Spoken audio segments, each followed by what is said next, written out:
안녕하세요. 크립토 노마드입니다. 생각해보면 작년 이맘때쯤 시장의 분위기가 참 엄청 좋았는데 그게 벌써 1년이나 지났습니다. 비트코인이 사상 최고치를 찍었을 때 그 열기 정말이지 참 어마어마했었는데 지금은 가격도 크게 폭락을 했고 저희 채널 영상 조회수도 폭락을 했는데 이런 것만 보더라도 올해 1년 내내 이 시장의 흐름이 얼마나 힘겨웠는지를 다시금 느낄 수 있는 것 같습니다. 미국 연준이 어떤 선택을 하고 어떤 뉘앙스를 날려주느냐가 연말까지 이어질 자본시장 랠리의 트리거가 될 수도 있고 그게 아니면 추가적인 폭락의 신호탄이 될 수도 있습니다. 일단 연준에 대한 정치권의 압박이 꽤 강도 높게 진행되고 있습니다. 미국 민주당 의원들이 이번에 또다시 연준 의장에게 금리 인상 우려 서한을 보내면서 나름의 압박 수위를 높이고 있습니다. 물론 연준은 독립기관이기 때문에 정치권에서 감놔라 배놔라 이렇게 강요할 수 없기 때문에 이런 압박을 고려해서 연준의 정책 결정이 갑자기 뒤바뀔 가능성 그렇게 높진 않아 보입니다. 그래서 일각에서는 아예 이번에 어떤 종류의 시그널도 나오지 않을 수 있다 이런 전망도 제시되고 있습니다. 리플과 관련해서는 때 아닌 가격 논쟁이 벌어지고 있습니다. 미국의 탑 프로듀서이자 XRP 맥시멀리스트 에릭 피네루드가 미래 어느 시점이 되면 XRP가 100만 달러에 도달하게 될 것이다 이런 멘트를 제시하면서 이게 논쟁거리로 작용하고 있습니다. 이렇게 되면야 너무 좋겠지만 이게 또 너무 비현실적인 숫자다 보니까 XRP 홀더들 사이에서도 말들이 나오고 있는 모습입니다. 이 양반이 이번에 멘트를 좀 세게 날리긴 했는데 비트코인은 테스트에 불과하다. 최초의 수백만 달러 가격의 토큰은 XRP가 될 것이다. 이렇게까지 표현을 했습니다. 이 정도 확신을 가질 수 있다는 점은 참 부럽게 느껴지는 것 같습니다. 한때 리플의 파트너 기업이었지만 리플이 소송을 당한 뒤에 리플을 버리고 스텔라 루멘과 파트너십을 맺은 글로벌 송금 기업 머니그램이 이번에는 비트코인과 이더리움 등 암호화폐 구매 서비스를 출시했습니다. 이 자체만으로도 상당한 의미 부여가 가능하지만 이 사람들이 결국에는 블록체인 기반의 송금을 위한 자체적인 기반을 이 매매를 위한 시스템을 만들어가고 있다는 점을 확실하게 느낄 수가 있습니다. 특정 코인의 우호적이라기보다 기성 레거시 금융 기업들에게 있어서 이 송금의 미래가 어떤 양상을 보이게 될지 어떤 방식으로 바뀌게 될지 그 큰 틀을 보여주는 것 같습니다.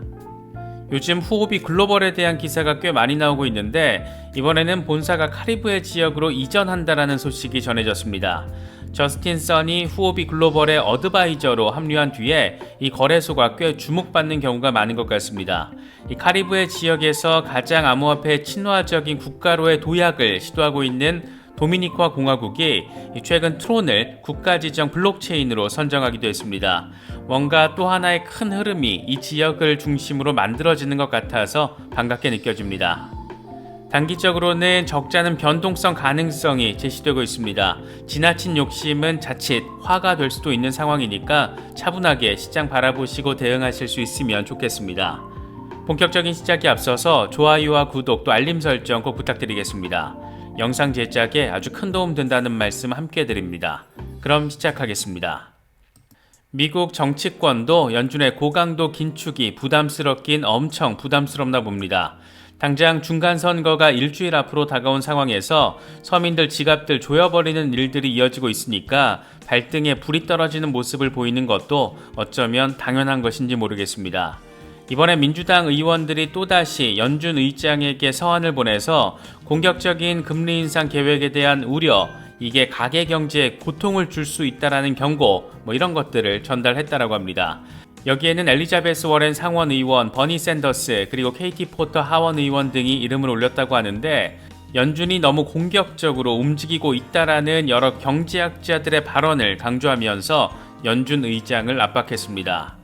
물론 연준 의장이 의회가 압박한다라고 정해진 스탠스를 갑자기 바꾸거나 할 가능성은 거의 없습니다. 과거 2016년부터 2018년 금리 인상기에 트럼프 당시 대통령은 연준 관료들을 향해서 멍청이다, 누가 우리의 더 큰 적이냐 이렇게 고강도 비판을 하기도 했었습니다.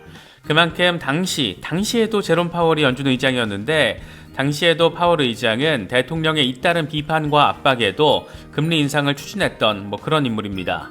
재밌는 건 당시 바이든 대통령을 포함한 민주당 의원들이 트럼프를 비판하면서 중앙은행은 정치적 압력에서 자유로워야 한다 이렇게 비판하기도 했었는데, 과거 트럼프가 했던 짓과 지금 비슷한 일들을 민주당 의원들이 하고 있는 것이기도 합니다. 그래서 일각에서는 이번에 파월 의장이 시장의 기대와는 달리 금리 인상 속도 조절에 대한 그 어떤 종류의 신호도 보내지 않을 것이다 이런 분석도 나오고 있습니다.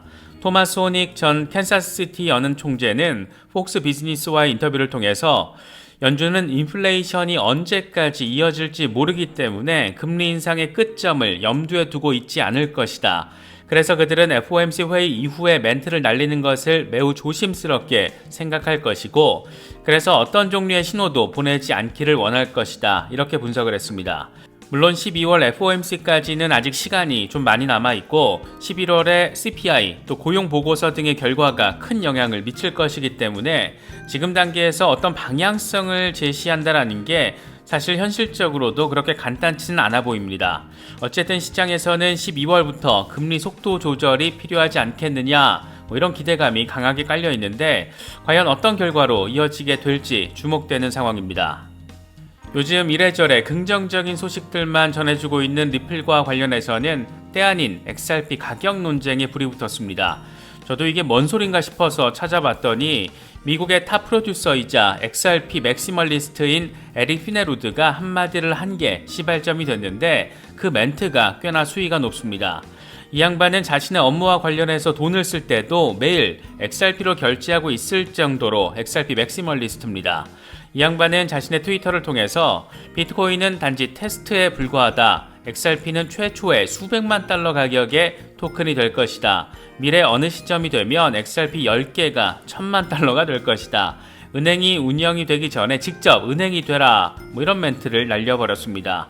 XRP 한 개가 언젠가는 100만 달러가 될 거라는 건데, 듣기에는 좋긴 하지만 과연 이런 날이 살아있을 때 오긴 할 것인가, 일단 갸우뚱해질 수밖에 없는 그런 숫자이기도 합니다. 먼저 이게 비트코인 맥시들이 들으면 기분 나쁠 수밖에 없는 멘트인데다가 100만 달러라는 숫자 자체가 워낙 이 숫자가 크다 보니까 비판적인 여론도 만만치가 않습니다. 가능성이 매우 희박한 것을 가지고 사람들에게 미끼를 던져서는 안 된다. 사람들에게 정직해야 한다. 10달러, 100달러도 아니고 100만 달러라고 말하는 것은 완전히 기만적이다. 이런 비판이 주를 이루고 있습니다. 이 양반이 저렇게 전폭적인 멘트를 제시한 시점이 10월 말인데, 리플 측이 SEC로부터 힘먼 스피치 등 내부 문건을 건네받은 뒤에 너무너무 기분이 좋아서 저런 멘트를 날린 게 아닐까 생각되기도 합니다. 다소 비현실적이지만 어쨌든 어떤 분야든 이렇게 투자를 할 때 저 정도의 신념은 필요하지 않을까, 있으면 좋지 않을까, 그런 생각은 다시금 하게 만드는 그런 부분인 것 같습니다. 한때 리플과 손을 잡으면서 새로운 글로벌 송금 도약을 시도하려고 했었던 기업이 있습니다. 기존의 해외 송금보다 훨씬 더 빠르고 간단하게 글로벌 송금을 구현해내면서 리플의 등장 전에 이 분야의 혁신을 주도했던 곳, 바로 머니그램입니다. 머니그램은 기존 해외 송금의 상징인 스위프트를 통하지 않고 자체 송금망을 활용하면서 기존 글로벌 송금의 단점을 해결하려고 노력한 기업이라고 할 수 있습니다. 이런 회사가 블록체인 글로벌 송금의 상징인 리플과 손을 잡았을 때, 블록체인 기반 송금을 활용해서 혁신을 더하려는 시도구나, 이런 느낌을 안기기도 했습니다. 물론 아시는 분들은 아시겠지만 머니그램은 리플이 SEC로부터 소송을 당한 뒤에 파트너십을 종료하기로 결정을 했고, 재미있게도 반년 뒤에 리플의 형제 코인 또 앙숙으로 불리기도 하는 스텔라 루멘과 파트너십을 선언했습니다. 소송에 발목 잡힌 리플 대신 비슷한 블록체인 송금 구현이 가능한 스텔라 루멘을 전략적으로 선택했던 겁니다.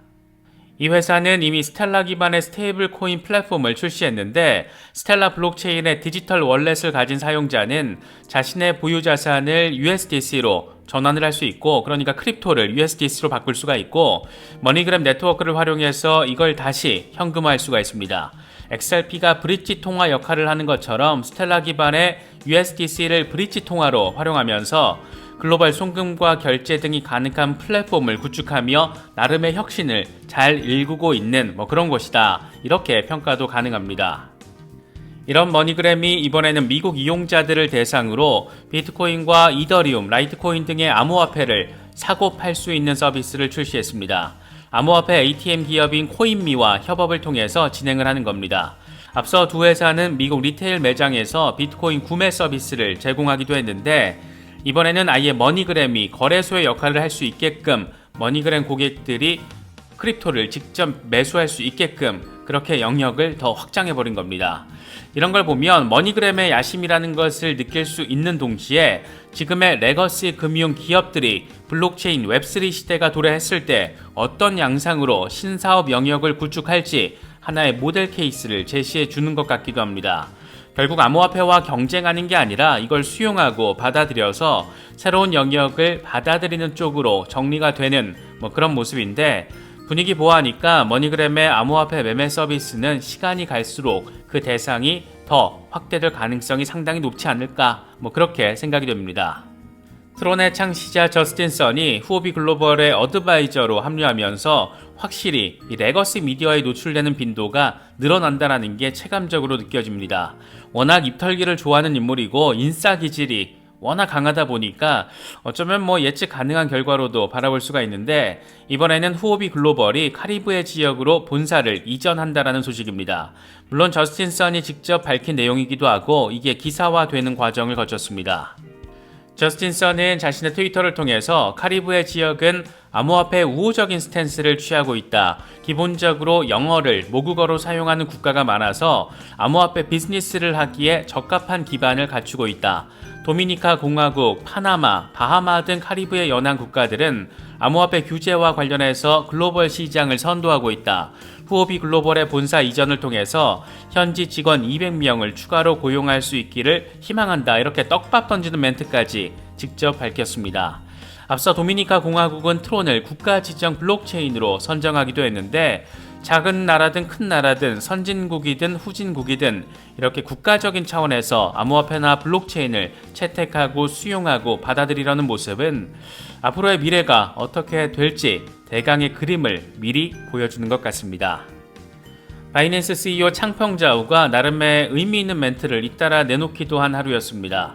먼저 그는 포르투갈 리스본에서 열린 웹서밋에 참석해서 혼란스러운 금융 환경 속에서는 암호화폐가 가장 안정적인 것이다. 암호화폐는 가격 변동성이 있지만 기술적으로 봤을 때 펀더멘털과 제한된 공급량은 달라진 게 없다. 그만큼 안정적이라는 의미다라고 설명을 했습니다.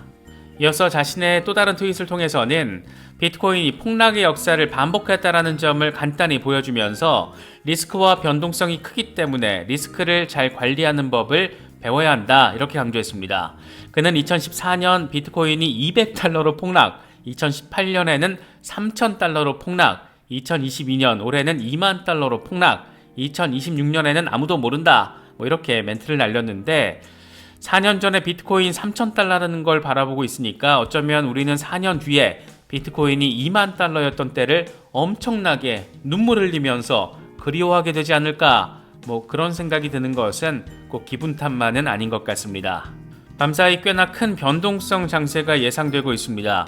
어느 쪽으로 방향성을 잡게 될지는 월가의 돈귀신들 사이에서도 전망들이 엇갈리고 있는 만큼 너무 무리한 대응은 가급적 피하시는 것도 나쁘지 않을 것 같습니다. 여러 소식들 잘 참고하실 수 있으면 좋겠습니다. 이번에 준비한 영상은 여기까지입니다. 영상이 도움이 되셨다면 좋아요와 구독 또 알림 설정 꼭 부탁드리겠습니다. 영상 제작에 아주 큰 도움 된다는 말씀 함께 드립니다. 언제나 성투하시기를 기원하겠습니다. 시청해주셔서 감사합니다. 지금까지 크립토 노마드였습니다.